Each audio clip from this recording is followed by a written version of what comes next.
Salut à toutes et à tous, c'est avec vos frères périciens. Bienvenue dans la rubrique Une parole pour aujourd'hui. Lisons notre texte de base qui se trouve en Juge 6, verset 15.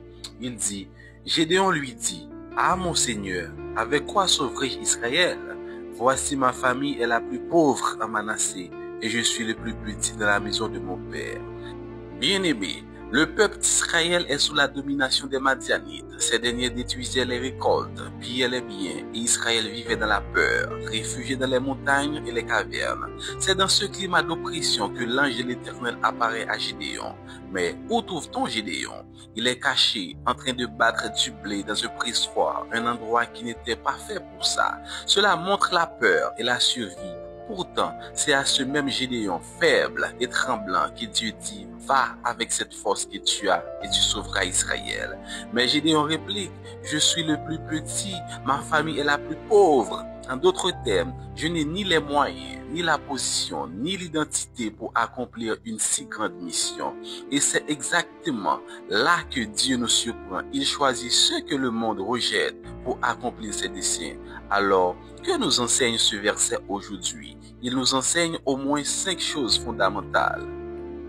Premièrement, Dieu voit en nous ce que nous ne voyons pas.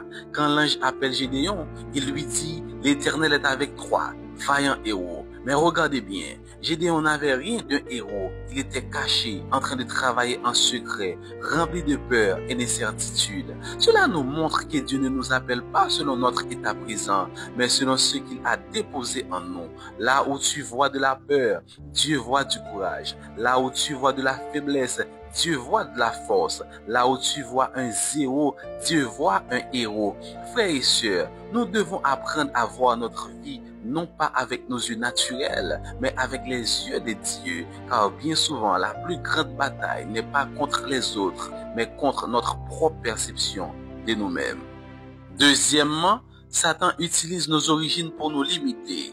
La réponse de Gédéon est claire. Ma famille est la plus pauvre à Manassé et je suis le plus petit dans la maison de mon père. En d'autres termes, il dit, Seigneur, regarde mes origines, regarde mon arrière-plan, je ne suis pas qualifié. Voilà comment l'ennemi agit. Il veut que nous restions prisonniers de notre passé, de notre famille, de notre histoire. Si tu viens d'une famille pauvre, il te dira, tu ne connaîtras jamais la prospérité.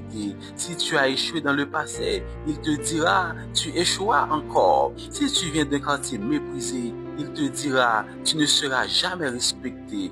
Mais Dieu n'est pas limité par ton origine. Il prend plaisir à élever ce qui est petit. Il se spécialise dans le fait de transformer des personnes ordinaires en instruments extraordinaires. Ne laisse pas Satan enfermer ton avenir dans ton passé. Ton origine n'est pas ton destin. Troisièmement, la vraie force ne vient pas de nous, mais de Dieu. Dieu dit à Gédéon, va avec cette force que tu as. Mais attention, ce n'était pas la force humaine de Gédéon, c'était la force de Dieu qui allait se manifester à travers lui. Très souvent, nous attendons d'avoir plus de moyens, plus de connaissances, plus de ressources pour obéir à Dieu. Mais Dieu dit, commence avec ce que tu as. Ce que tu as paraît petit, mais entre mes mains, c'est suffisant. Moïse n'avait que bâton, mais Dieu a libéré Israël avec ce bâton. Le petit garçon n'avait que 5 pains et 2 poissons, mais Jésus a nourri une foule avec cela. Gédéon n'avait rien de spécial, mais Dieu a choisi de sauver Israël par lui. Dieu n'a pas besoin de ce que tu n'as pas. Il utilise ce que tu as déjà. Même si c'est petit, la vraie force n'est pas en toi, elle est en celui qui t'envoie. Quatrièmement, Dieu choisit les insignifiants pour confondre les grands. Le choix de Gédéon n'était pas logique. Pourquoi choisir le plus petit de la famille la plus pauvre? Parce que Dieu voulait montrer que la délivrance d'Israël n'allait pas venir des hommes, mais de lui seul. C'est une constante dans la Bible. Dieu choisit Moïse, un bégayeur, pour parler devant le roi d'Égypte. Dieu choisit David, un berger oublié, pour renverser Goliath. Dieu choisit Pierre, un simple pêcheur, pour devenir un apôtre puissant. Le monde méprise ce qui est petit, insignifiant, sans valeur, mais Dieu prend plaisir à utiliser ce que les hommes rejettent afin que toute la gloire lui revienne. Ne te sous-estime pas. Si Dieu t'a choisi, ce n'est pas une erreur, c'est volontaire pour que son nom soit glorifié à travers ta vie. Cinquièmement, la destinée se reçoit par la foi, pas par les circonstances. La mission de Gédéon ne dépendait pas de sa famille, ni de son statut, ni de ses ressources. Elle dépendait uniquement de l'appel de Dieu. Tant que Gédéon regardait à ses limites, il était paralysé. Mais dès qu'il a cru à la parole de Dieu, il a commencé à marcher vers sa destinée. Ta destinée n'est pas définie par ton passé, ton niveau social, tes diplômes ou tes faiblesses. Elle est définie par ce que Dieu a déclaré sur toi. Mais pour entrer dans cette destinée, il faut un pas de foi. Tant que tu attends que tes circonstances changent, tu resteras bloqué. Mais si tu crois à la parole de Dieu, tu verras sa puissance se manifester. La foi, c'est de croire ce que Dieu dit, même quand tout le reste dit le contraire. Bien-aimés, arrêtons de regarder à nos limites, à nos origines ou à nos faiblesses. Si Dieu nous appelle, c'est parce qu'il a déjà vu en nous ce que nous ne voyons pas encore. Ton origine ne définit pas ta destinée. Oui, c'est Dieu qui définit ta destinée. Lève-toi aujourd'hui comme Gédéon et marche dans l'appel que Dieu a placé sur ta vie. Maintenant, prions ensemble. Seigneur, je t'apporte ma vie telle qu'elle est. Pardonne-moi d'avoir laissé mes limites, mon origine et mes faiblesses m'empêcher de croire en toi. Aujourd'hui, je choisis de marcher par la foi et non par la vue. Utilise-moi comme tu veux, Seigneur, pour accomplir ton plan dans ma génération. Au nom de Jésus-Christ. Amen, amen, amen. Mon ami, aie la foi parce que Dieu te voit grand et à bientôt pour une nouvelle parole pour aujourd'hui.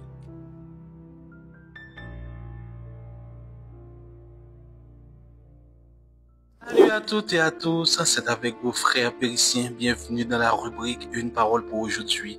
Lisons notre texte de base qui se trouve en Genèse 35, verset 2 qui dit « Jacob dit à sa maison et à tous ceux qui étaient avec lui, ôtez les dieux étrangers qui sont au milieu de vous, purifiez-vous et changez de vêtements. » Bien-aimés, Jacob après ses luttes et ses fuites reçoit un appel divin, monter à Bethel, le lieu de sa rencontre avec Dieu.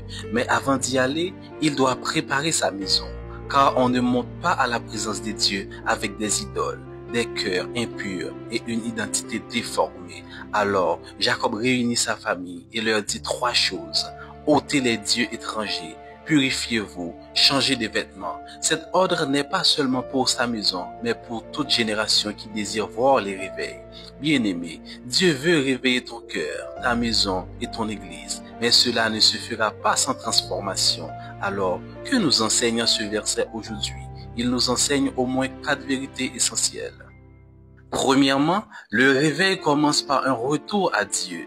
Jacob découvre que dans sa maison, certains gardaient des idoles étrangères. Ces idoles n'étaient pas de simples statues, elles représentaient la sécurité, les habitudes anciennes et les compromis hérités. De la même façon, aujourd'hui, nos idoles modernes ne sont pas toujours en bois ou en pierre. Ce sont des choses ou des personnes auxquelles nous donnons la place qui revient à Dieu, l'argent que nous aimons plus que les seigneurs, les plaisirs qui volent notre temps de prière, les traditions et superstitions qui remplacent la foi. Un réveil sans renoncement aux idoles est une illusion. Pour voir la gloire de Dieu, il faut revenir à lui de tout notre cœur. Le réveil commence quand nous disons à Dieu, « Je ne veux plus de dieux étrangers, toi seul seras mon Dieu. » Deuxièmement, le réveil exige une purification. Jacob dit, purifiez-vous. La purification était un signe extérieur que le peuple se séparait du péché. Ce n'était pas qu'un simple rituel, mais une image spirituelle. On ne s'approche pas du Dieu saint avec des mains sales. Aujourd'hui encore, le réveil est lié à la repentance. L'Esprit de Dieu ne descend pas sur un cœur qui se complaît dans le péché. Le réveil ne se limite pas à des chants et des émotions. Il est alimenté par une vie transformée, purifiée dans le sang de Jésus.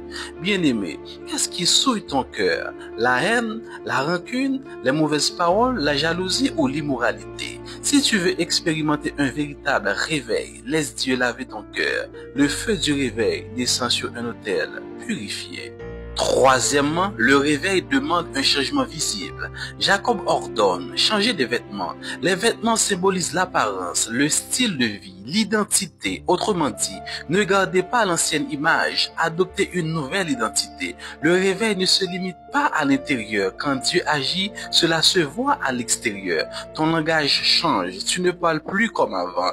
Tes fréquentations changent, ton comportement reflète Christ. Un réveil qui ne change pas ta manière de marcher n'est pas un réveil, c'est une émotion passagère. Le changement de vêtements signifie que tu es passé de l'homme ancien à l'homme nouveau. Le réveil est une lumière qu'on doit voir dans ta vie quotidienne. Le réveil est contagieux. Jacob n'a pas gardé ce message pour lui seul. Il a rassemblé toute sa maison et leur a dit, ôtez, purifiez, changez. Le réveil ne s'arrête pas à une personne, il embrase ceux qui sont autour. Quand un feu allume une torche, cette torche peut en allumer d'autres. C'est ainsi que le réveil se propage. Une mère réveillée peut influencer ses enfants. Un mari réveillé peut transformer son foyer. Un jeune réveillé peut bouleverser toute une génération. Bien-aimé, Dieu ne veut pas seulement te réveiller toi, il veut réveiller ta maison, ton église, ton quartier, ton pays, mais tout commence par une personne qui accepte d'allumer la flamme. Le réveil est un feu que Dieu dépose dans un cœur, mais qui finit par embraser toute une maison. Maintenant, prions ensemble. Seigneur, je veux voir ton réveil dans ma vie. Ôte les idoles de mon cœur, purifie-moi de mes péchés, change mes vêtements spirituels et fais de moi un témoin vivant de ton feu. Que le réveil commence en moi et touche ma maison, mon église et ma nation au nom de Jésus-Christ. Amen, amen, amen. Bien-aimé, souviens-toi, le réveil n'est pas un événement extérieur, il commence à l'intérieur de toi. Mais si tu acceptes, il se répandra comme un feu dans ta maison et au-delà. Au revoir et à très bientôt pour une nouvelle parole pour aujourd'hui.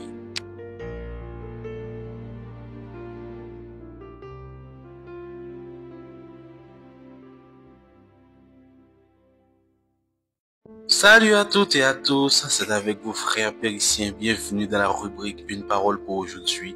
Lisons notre texte de base qui se trouve en Genèse 40, verset 23, qui dit « Le chef des échansons ne pensa plus à Joseph, il l'oublia. » Bien-aimé, Joseph, fils de Jacob, a connu des hauts et des bas, trahi par ses frères, vendu comme esclave en Égypte. Il finit en prison à cause d'une accusation mensongère. Mais dans la prison, Dieu était avec lui et lui donnait le don d'interprétation des songes. Un jour, le chef des panetiers et le chef des échansons, serviteurs de Pharaon, eurent chacun un rêve troublant. Joseph, inspiré par Dieu, interpréta correctement leurs songes. L'échanson allait être rétabli dans sa fonction, tandis que le panetier allait être exécuté. Joseph demanda alors à l'échanson rétabli, « Souviens-toi de moi quand tout ira bien pour toi et parle de moi à Pharaon. » La Bible dit, le chef des échansons ne pensa plus à Joseph, il l'oublia. Ce verset nous enseigne une leçon profonde. Parfois, ceux que nous avons aidés nous oublient, mais derrière cet oubli se cache le plan parfait de Dieu. Voyons ensemble 4 choses fondamentales dans cette histoire. Premièrement, quand celui qui doit te faire du bien t'oublie, c'est Dieu qui permet ça. Joseph avait placé son espoir dans l'échanson, pensant que c'était lui qui pouvait accélérer sa délivrance. Mais Dieu voulait que Joseph dépende uniquement de lui. Bien-aimé, parfois tu aides un ami, un frère, un parent, tu donnes tout pour lui et une fois qu'il arrive au sommet, il t'oublie. Naturellement, cela blesse, mais la vérité spirituelle, c'est que cet oubli est souvent orchestré par Dieu. Dieu ferme volontairement certaines portes humaines pour que tu comprennes que ton élévation ne dépend pas des hommes, mais de lui seul. Alors, ne sois pas en colère contre celui qui t'a oublié après son succès, même si tu as grandement contribué à sa réussite. Rappelle-toi que c'est Dieu qui permet l'oubli afin que tu ne sois pas dépendant d'un homme, mais uniquement de ton Créateur. Deuxièmement, quand les autres t'oublient, c'est souvent le signe que Dieu planifie ton ascension. La Bible dit, l'échanson oublia Joseph. Mais cet oubli n'était pas un hasard, c'était la stratégie de Dieu. Car si Joseph était sorti à ce moment-là, il aurait peut-être cherché un emploi dans la maison de Pharaon comme simple serviteur. Mais Dieu avait planifié autre chose. Joseph devait devenir premier ministre d'Égypte. L'oubli de l'échanson était l'agenda de Dieu. L'homme t'a oublié, mais Dieu ne t'a t'a pas oublié. Bien-aimé, depuis l'éternité, Dieu avait tout planifié. Ce n'est pas le temps de l'échanson qui compte, mais le temps de Dieu. Quand les autres t'oublient, comprends que Dieu est en train de préparer ton élévation et son plan dépasse toujours les calculs humains. Troisièmement, Dieu utilise un événement pour te ramener dans les souvenirs de ceux qui t'avaient oublié. 2 ans plus tard, Pharaon eut un songe que personne ne pouvait interpréter et soudain, les chansons se souviennent de Joseph et il dit « Je vais rappeler aujourd'hui le souvenir de mes fautes ». Dieu a fait en sorte qu'un problème survienne afin que Joseph soit rappelé. Bien-aimé, il en est de même pour nous. Dieu a investi des dons et des talents en toi. Tu crois que les gens t'ont mis de côté, qu'ils t'ont effacé de leur mémoire, mais il viendra un jour une situation que seule ta compétence, ton onction, ton talent pourra résoudre. Ceux qui t'avaient oublié seront obligés de t'appeler, car Dieu t'a préparé comme solution pour leurs problèmes. Ne sois donc pas triste si ton nom n'est plus dans leurs pensées. Dieu sait comment faire pour que tu reviennes en mémoire, et quand ce moment arrivera, personne ne pourra t'arrêter. Je dis bien, personne ne pourra t'arrêter. Quatrièmement, n'oublie pas d'utiliser tes dons pour aider les autres à atteindre leur sommet. Avant d'être élevé, Joseph avait utilisé son don d'interprétation pour aider les autres en prison. Même si les chansons l'avaient oublié, ce geste était une semence et cette semence a fini par porter du fruit. Dieu l'a utilisé pour que les chansons se souviennent de Joseph devant Pharaon. Bien-aimé, n'arrête pas d'aider les autres, même si parfois ils t'oublient. Continue de partager tes dons, tes talents, tes ressources. Chaque acte d'amour est une semence que Dieu fait pousser en son temps. Les chansons a dit à Pharaon, je vais rappeler aujourd'hui le souvenir de mes fautes. Cela veut dire que la semence plantée par Joseph avait fini par le rattraper. Toi aussi, ton investissement dans la vie des autres n'est jamais perdu. Même si les hommes oublient, Dieu veille à ce que cette semence porte pour toi du fruit au moment venu. Maintenant, prions ensemble. Seigneur, merci parce que même quand les hommes m'oublient, toi, tu ne m'oublies jamais. Aide-moi à ne pas être amer envers ceux qui m'ont laissé de côté. Je crois que tu planifies mon ascension et que tu as investi en moi des dons qui, au moment voulu, me feront remonter dans le souvenir de ceux qui m'avaient oublié. Aide-moi à semer avec amour dans la vie des autres et que mon élévation soit pour la gloire de ton nom. Au nom de Jésus-Christ, j'ai prié. Amen, amen, amen. Bien-aimé, souviens-toi, l'oubli des hommes n'est pas ton échec. C'est la stratégie de Dieu pour ton élévation. Et au revoir, à bientôt pour une nouvelle parole pour aujourd'hui. Salut à toutes et à tous, c'est avec vos frères périciens. Bienvenue dans la rubrique Une parole pour aujourd'hui. Lisons notre texte de base qui se trouve en Genèse 25, verset 30, qui dit: Ésaü dit à Jacob, laisse-moi, je te prie, manger de ce roux-là, car je suis fatigué. C'est pour cela qu'on a donné à Ésaü le nom d'Édom. Bien-aimés, nous sommes devant une scène marquante. Ésaü, fils aîné d'Isaac, revient de la chasse épuisé. La fatigue parle plus fort que sa raison. Voyant Jacob préparer un plat de lentilles, il dit, laisse-moi manger car je suis fatigué. C'est dans ce moment de faiblesse que Jacob profite de son état pour lui demander de vendre son droit d'aînesse en échange d'un plat, de simple plat. Ésaü accepte en une seule décision. Sous l'effet de la fatigue, il méprise un héritage spirituel pour une satisfaction passagère. Frères et sœurs, la fatigue n'est pas seulement physique, elle peut être morale, spirituelle, émotionnelle. Et quand nous sommes fatigués, nous sommes vulnérables. Voilà pourquoi je veux t'encourager aujourd'hui. Fais attention avec la fatigue. Alors, que nous enseigne ce verset aujourd'hui? Il nous enseigne au moins 4 vérités essentielles. Premièrement, la fatigue peut nous rendre vulnérables. Ésaü était chasseur, il avait de la force et de l'endurance, mais au moment de son retour, la fatigue a brisé sa vigilance. Un homme fort peut tomber s'il se laisse dominer par la fatigue. La fatigue ouvre une brèche dans nos vies et c'est souvent par là que l'ennemi attaque. Tu peux être spirituellement solide, mais si tu es épuisé dans ta prière, affaibli dans ta foi, découragé dans ton cœur, tu risques de laisser tomber ta garde. Voilà pourquoi Jésus disait à ses disciples à Gethsémane, veillez et priez afin que vous ne tombiez pas en tentation. Deuxièmement, Quand on est fatigué, on prend souvent de mauvaises décisions. Ésaü a échangé un droit éternel contre un plat temporaire. Pourquoi? Parce que sa fatigue l'a poussé à se concentrer sur l'immédiat plutôt que sur l'avenir. La fatigue réduit ta vision. Tu ne vois plus le long terme. Tu ne regardes qu'au soulagement du moment.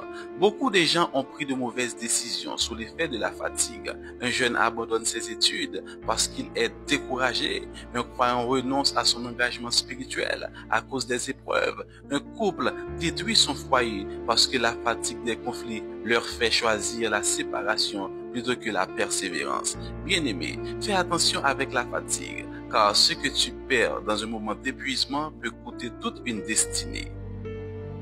Troisièmement, la fatigue nous pousse à mépriser les choses spirituelles. La Bible dit qu'Ésaü méprisa son droit d'aînesse. La fatigue lui a fait perdre le sens de la valeur. Le droit d'aînesse représentait la bénédiction, l'héritage, la promesse de Dieu. Mais sous la pression de la faim et de l'épuisement, il a trouvé cela insignifiant.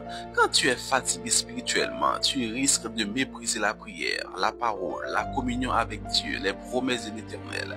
La fatigue rend ton esprit insensible aux choses éternelles et te pousse à courir après ce qui est passager. Voilà pourquoi tu dois veiller à renouveler tes forces en Dieu. Quatrièmement, seul Dieu peut renouveler nos forces. La solution à la fatigue, ce n'est pas seulement le repos physique, c'est la présence de Dieu. Ésaïe 40, verset 29 à 31 dit, « Il donne de la force à celui qui est fatigué, et il augmente la vigueur de celui qui tombe en défaillance. Ceux qui se confient en l'Éternel renouvellent leur force, ils prennent leur envol comme les aigles. Ils courent et ne se lassent point, ils mangent et ne se fatiguent point. » Bien-aimé, quand la fatigue menace ta vision et ton héritage, viens dans la présence de Dieu. Lui seul renouvelle tes forces spirituelles et t'empêche de prendre des décisions irréversibles. Maintenant, prions ensemble. Seigneur, garde-moi dans mes moments de fatigue. Empêche-moi de mépriser ton héritage pour des choses passagères. Donne-moi le discernement de ne pas prendre de mauvaises décisions dans mes moments de faiblesse. Renouvelle mes forces spirituelles et aide-moi à courir jusqu'au bout avec persévérance. Au nom de Jésus-Christ. Amen, amen, amen. Bien-aimé, souviens-toi, la fatigue est passagère, mais tes décisions peuvent être éternelles. Fais attention avec la fatigue. Au revoir et à bientôt pour une nouvelle parole pour aujourd'hui.